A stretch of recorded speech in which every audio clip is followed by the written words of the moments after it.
London, 1976. The air tastes of stale beer, hairspray, and the electric hum of fresh rebellion. Chastity, a teenage runaway, sought the stage, but landed a lead role in a living horror story. In the shadow of Big Ben, a tribal war dance known as the Pogo masks a deadly underground conflict. To know her is to love her, but in this theater of pain, affection is where a life finds its end. Tonight, the curtain rises on a tragedy where the blood is real and the stakes are eternity. Welcome back, dark storytellers, to a world where music is the weapon and survival is the prize. We step into the grit of the punk explosion, following a girl who refused to remain a victim. Her transformation is violent, shifting from prey to the ultimate predator in the London rain. If you crave gothic horror mixed with high-octane rebellion, destroy that like button right now. Subscribe to join our community of the night and witness a destiny written in the shadows. We walk the rain-slick streets where a sinister fate awaits a girl named simply Chastity. The neon lights flicker, hiding monsters in plain sight among the spiked hair and safety pins. She thought she was escaping a cage, but she was walking directly into a predator's open jaw. Will she survive the night, or will the city swallow her whole before the first chord is struck? Chastity's tale began not in London, but in the suffocating, silent suburbs of Toledo, Ohio. Her home was a prison, ruled by Lorenzo, a man whose hands were skilled with scissors and fists. Every night was a performance of fear, masking bruises under heavy makeup to hide the pain. Dreaming of the Royal Shakespeare Company, she fled across the ocean, but found only cold concrete. She slept in a rehearsal space with the Knobs, meeting Billy Zone, who saw the fire in her eyes. But poverty in King's Road makes you vulnerable, and vulnerability attracts wolves in silk. A woman known only as the Countess offered a hand, but her grip was tighter than a vice. Chastity was not just recruited into a new life, she was consumed by a darkness she couldn't name. Now she faces a choice: accept the Countess's offer or starve in the alleyway of broken dreams. The bite was not an end, but a terrifying rebirth into a world of thirst that water cannot quench. The Countess revealed the truth. Chastity was now a ghost in the machine of the undead elite.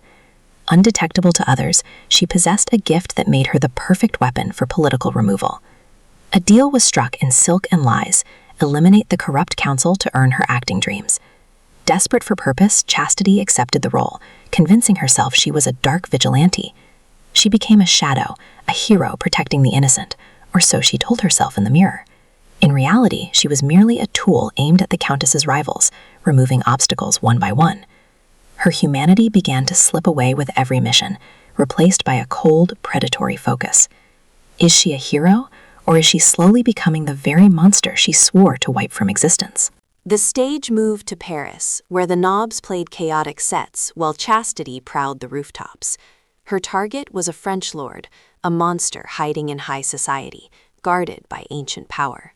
Donning a disguise, she infiltrated his inner circle, her heart beating a rhythm of deception. The event was swift. A life ended in silence, draining away before the champagne lost its fizz. Yet, as her victim's light faded, a cold doubt began to creep into her mind about the mission. The Countess claimed this prevented a blood war, but the tension among clans only tightened.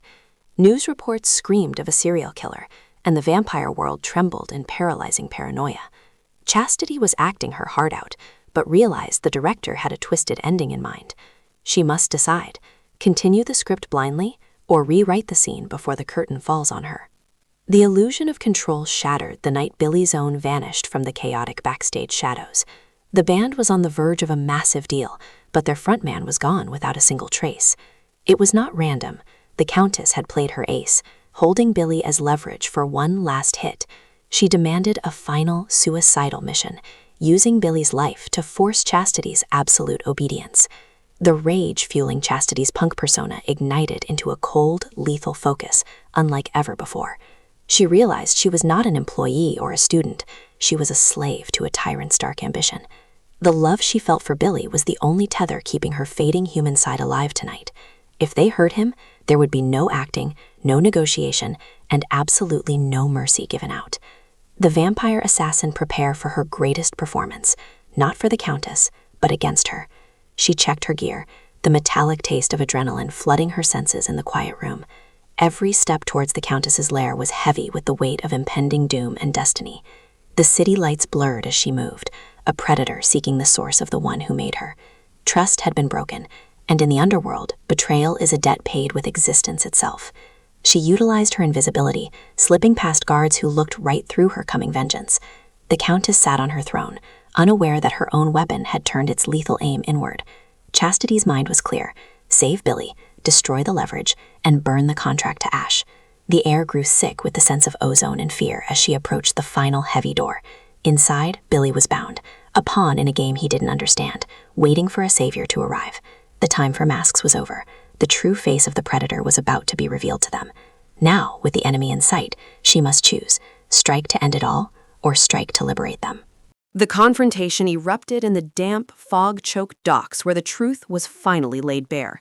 The Countess didn't want peace. She sought to rule over the ashes of the ignited old clans.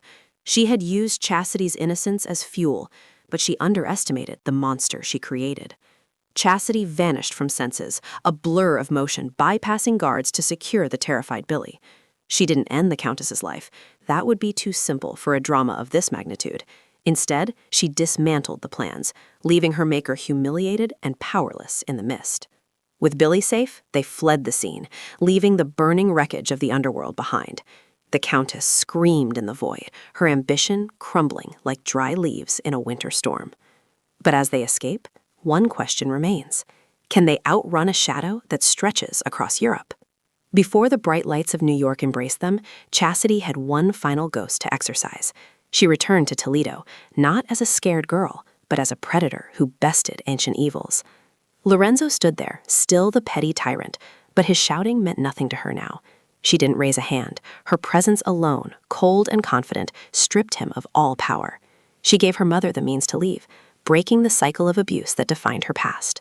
With her history buried, she rejoined Billy, the punk dream alive and screaming at CBGBs. The crowd roared, but Chastity knew the truth beneath the noise and the sweaty stage lights. She was free from the Countess, yet forever bound as a creature of the eternal night. The music plays on, but does the monster inside ever truly sleep when the sun goes down? We often wear masks to hide our pain, but for Chastity, the mask became her true face. She sought the stage to escape reality, only to find life is the greatest theater of all. Written in betrayal and redemption, she is a survivor dancing to the rhythm of a broken world. The lights may fade and the music may stop, but the hunger remains a constant companion. Is she truly free, or just waiting for the next act in this theater of pain to begin? If you were given the power to erase your past at the cost of your humanity, would you take it? Let us know in the comments if the price of ultimate power is worth the loss of your soul. Until the next dark tale, keep your eyes open, for the shadows are watching you closely. Thank you for watching, and remember, in the dark, the only thing you can trust is fear.